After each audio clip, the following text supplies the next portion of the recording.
स्वागत है दोस्तों हमारे यूट्यूब चैनल इलेक्ट्रिकल हिंदी में। दोस्त आज हम जानेंगे एसी और डीसी के बारे में कि एसी और डीसी में क्या फ़र्क है, दोनों में पावर फैक्टर का क्या रिलेशन है और दोनों में फ्रीक्वेंसी क्या है, तथा साथ में दोस्त हम ये भी जानेंगे एसी और डीसी में सबसे ज़्यादा डेंजर कौन है। तो चलिए वीडियो शुरू करते हैं। सबसे पहले दोस्त हम जान लेते हैं एसी के बारे में कि एसी का डिफिनीशन क्या है। अगर आपसे कोई इंटरव्यू में भी क्वेश्चन पूछता है तो आप इसको कैसे डिफाइन कर पाइएगा। तो AC stand for alternating current. AC का मतलब दोस्तों होता है alternating current. Alternating current meaning voltage और करंट दैट चेंज पोलैरिटी और direction respectively on over time. कहने का मतलब ये है दोस्त कि ये टाइम के अकॉर्डिंग इसका वोल्टेज और करंट का जो डायरेक्शन और वैल्यू होता है दोस्त वो समय के अनुसार से चेंज होता रहता है। जैसे कि आप देख सकते हैं दोस्त यहाँ पे टाइम के हिसाब से जो वोल्टेज और करंट का वैल्यू है वो बढ़ते जा रहा है, धीरे धीरे बढ़ते जा रहा है। एक ऐसा टाइम आ रहा है जो ये मैक्सिमम वैल्यू तक पहुंच रहा है, फिर उसके बाद धीरे धीरे ये कम होते जाता है। दोस्त ये पॉजिटिव साइकिल हो गया, फिर ये निगेटिव में आ रहा है यानी माइनस वाला साइड है। तो दोस्त फिर यहाँ पे धीरे धीरे जो इसकी वैल्यू बढ़ते जा रहा है माइनस में, फिर उसके बाद फिर घटते जा रहा है, फिर यहाँ पे जीरो हो जा रहा है। टाइम के हिसाब से इसका वैल्यू और डायरेक्शन दोनों चेंज होता रहता है, इसलिए हम इसे अल्टरनेटिंग करंट कहते हैं। DC stand for direct current meaning voltage और current that maintains constant polarity और direction respectively on over time.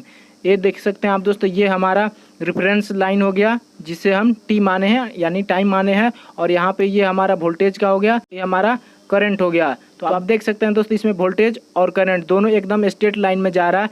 ये एक कांस्टेंट पोलैरिटी को मेंशन कर रहा है, दिखा रहा है, यानी ये रेफरेंस लाइन से ना ऊपर जा रहा है और ना नीचे आ रहा है, ये एक सीधी रेखा में चल रहा है टाइम के हिसाब से। इसमें दोस्त ना डायरेक्शन चेंज हो रहा है और ना ही वैल्यू चेंज हो रहा है, तो इसलिए दोस्त हम इसे डायरेक्ट करंट कहते हैं।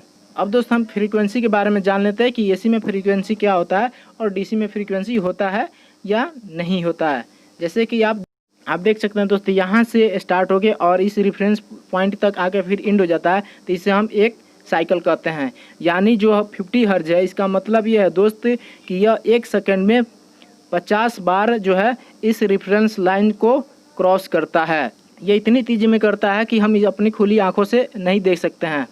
जो हमारा बल्ब भी होता है दोस्त वो एक सेकंड में 50 बार ऑन ऑफ होता है, लेकिन हम उसको नहीं देख पाते हैं। एक VFD डिवाइस आता है जिसकी हेल्प से आप फ्रीक्वेंसी के रेट को रिड्यूस कर देंगे, यानी 5 बुला लेंगे या 10 लाएंगे, तो जिससे आपको पता चल जाएगा दोस्त कि ये बल्ब हमारा ऑन ऑफ हो रहा है या नहीं हो रहा है।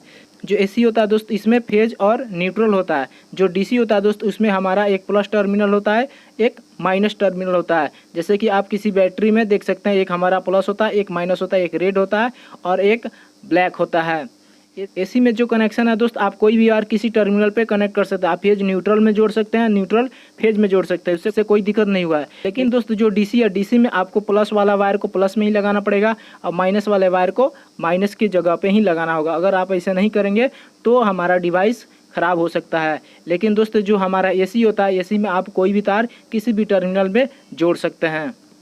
और जब डीसी में फ्रीक्वेंसी की बात आती है दोस्तों इसमें फ्रीक्वेंसी नहीं होती है, क्योंकि आप देख सकते हैं इसका जो वेव फॉर्म है वोल्टेज और करंट का एक सीधी रेखा में चल रहा है। इसमें कहीं भी टाइम के हिसाब से वैल्यू और डायरेक्शन में कोई चेंज नहीं हो रहा है, इसलिए दोस्त इसमें कोई फ्रीक्वेंसी नहीं होती है। अब दोस्त हम समझ लेते हैं पावर फैक्टर के बारे में कि दोनों में पावर फैक्टर का क्या स्टेटस है।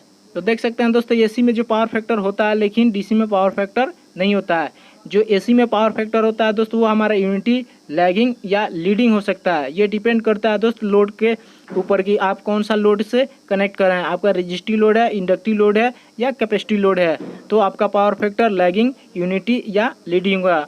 दोस्त पावर फैक्टर लीडिंग लैगिंग क्या है या इंडक्टिव लोड कैपेसिटिव लोड क्या है, इस पर मैंने 2 वीडियो ऑलरेडी बना के रखा है। अगर देखना चाहते हैं तो इस वीडियो के अंत में मिल जाएगा, तो आप उस वीडियो को भी देख सकते हैं।